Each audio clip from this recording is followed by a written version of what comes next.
Right, let's jump straight into this explainer and tackle a massive, centuries-old theological question.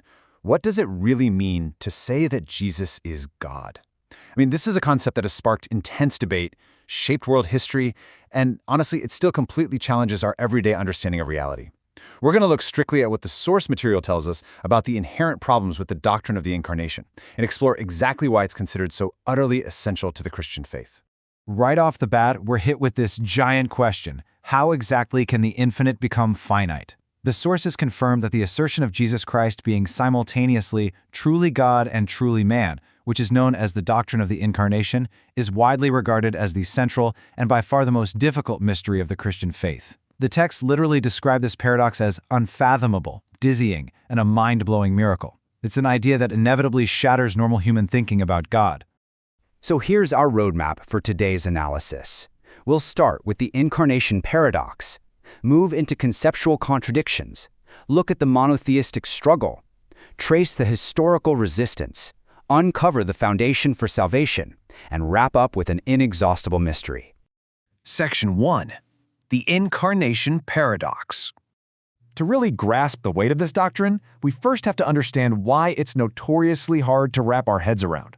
The sources categorize the inherent problems into conceptual, historical, and theological tensions, but the absolute core of the problem.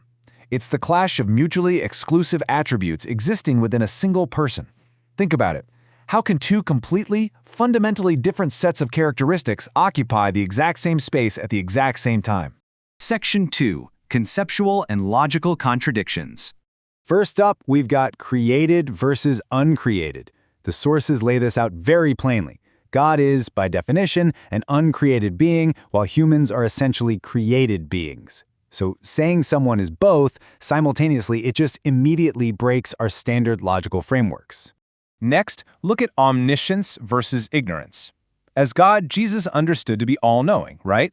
But then, the Gospels record instances of his human ignorance and his growth in wisdom. He actually asks questions. He expresses surprise. So you have to ask, how do we reconcile an infinitely all-knowing mind with a developing human one? And that brings us to a really brilliant illustration of these tensions: impassibility versus suffering. A core divine attribute is being impassible. That basically means being completely incapable of suffering or being affected by any external change. Yet Jesus suffered and died on the cross. You can imagine this was a massive stumbling block for early thinkers who firmly believed God could never, ever be subjected to pain. Finally, we have omnipresence versus localization. God is omnipresent, present everywhere. But as a man, Jesus was localized in one specific body at one specific time in history. He couldn't physically be in two places at once, and yet his divine nature dictates that he is literally everywhere. Section 3. The Monotheistic Struggle. The divinity of Jesus also creates a huge headache for monotheism. It leads to this ongoing theological struggle. How do you remain faithful to the belief in one God while simultaneously acknowledging the Son as a distinct person who is also God? This tension often forces a choice between two extremes. On one hand, you have tritheism, which is viewing God as three separate beings. But for a faith rooted deeply in Jewish monotheism, asserting three gods is basically polytheism. That was completely unacceptable. On the other hand, you have modalism. This is the idea of merely one God appearing in three different modes or wearing different masks. The problem here is that it entirely denies the distinct personhood of the Son. Ultimately, Orthodox tradition completely rejected both tritheism and modalism as heresies. Baked right into this struggle is the tension of equality versus dependence. If the Son is begotten by the Father, well, that implies a relationship of dependence. And some argue that directly contradicts the claim that all persons in the Trinity are totally equal in power and eternity. The early church was having to navigate a very, very narrow path between these opposing ideas. Section 4. Historical and philosophical resistance. Now, it's important to note that from its earliest days, this assertion met with severe resistance. This opposition wasn't just a one-off event. It evolved continuously right alongside human history, challenging the Incarnation from completely different philosophical angles over the centuries. Let's look at the specific critiques. You have early heresies like the Gnostics and Docetists. They found it absolutely scandalous that pure spirit could ever unite with deficient human flesh. which actually led them to deny Jesus had a real physical body at all. Then there's the Jewish and Muslim critique. Critics from strict monotheistic traditions argue that attributing divinity to a man is a straight-up betrayal of the unity of God, amounting to polytheism. And jump to today with modern naturalism, some find it highly implausible that an eternal, all-powerful being would exist in a human form constrained by mundane things like DNA and the physical laws of time and space. Section 5. The foundation for salvation. So with all these massive inherent logical difficulties, why keep the doctrine?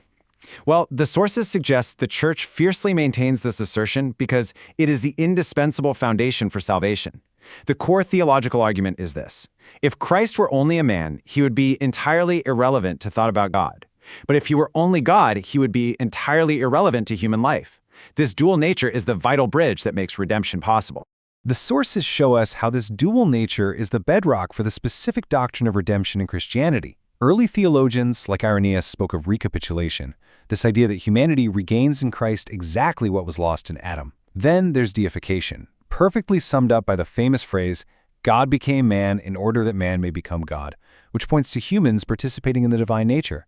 And finally, atonement. The idea here is that a victim had to be taken from our own human nature to truly redeem humanity. Think about it. If Jesus isn't fully human, humanity isn't healed. But if he isn't fully God, he lacks the power to actually save us. Section 6. An inexhaustible mystery. Ultimately, the Church's official response to this impossible puzzle, formulated at the Council of Chalcedon, was actually not to scientifically explain how it's possible. Instead, they set boundary conditions for faith. They declared that the two natures exist without confusion, without change, without division, and without separation. They didn't solve the mechanics of the paradox. They essentially built a theological fence around the mystery. And this has profound cultural implications even today. For example, the English writer Dorothy L. Sayers argued that any claims to lasting moral or cultural authority have to be grounded in something intrinsic to the person of Christ, specifically this dual nature. If he's just a man, well, he's judged by our moral principles. But if he is the God-man, he is the very basis of those principles. The sources conclude that the doctrine remains an inexhaustible mystery that must be adored and not explored by reason alone. It's explicitly designed to be a truth that transcends the absolute limits of pure human logic.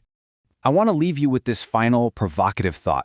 It asks us to really consider, if human reason could fully and perfectly map out the mechanics of the Creator, would that being truly be God? Or must a genuinely divine reality, by its very definition, completely shatter our earthly frameworks? Thanks for joining me on this explainer.